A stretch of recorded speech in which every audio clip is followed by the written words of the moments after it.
Esta es una selección del libro Poemas Emeterios por Miguel de Sen.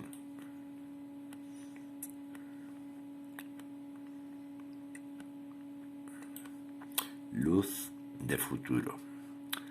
La luz del futuro es la tolerancia que encierra democráticos dones, esencia de presencias hermanadas, sentido de sentir sin odios, da sostén a la vida la cordura de saber dar medida a un sueño.